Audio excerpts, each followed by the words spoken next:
Pasangan bakal calon wali kota dan wakil wali kota Palembang Yuda Pratomo Mahyudin Baharudin, turut meramaikan hari ulang tahun Partai Demokrat ke-23 di Monumen Perjuangan Rakyat Monpera, Palembang, Sabtu, tanggal 21 September tahun 2024 pagi.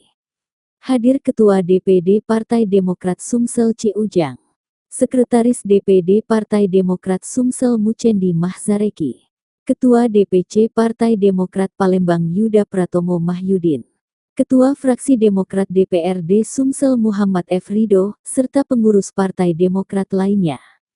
Pasangan Yuda Pratomo Baharudin yang diusung Partai Demokrat dan PKS di Pilkada Palembang 2024 terlihat akrab dan membaur dengan ribuan warga yang mengikuti jalan dan senam sehat.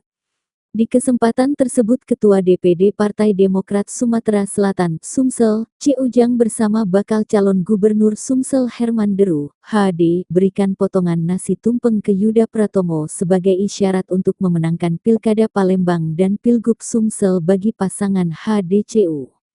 Yuda Bahar sendiri telah lama melakukan sosialisasi dengan sejumlah program visi misi membangun kota Palembang ke depan, dengan tagline keduanya, Era Baru Palembang Maju, memiliki beberapa program unggulan, yaitu dana per RT sebesar 50 juta hingga 100 juta rupiah per tahun, sunat gratis, berobat gratis, kuliah gratis, sembako murah, internet gratis, fogging gratis, ambulans gratis, hingga pelatihan.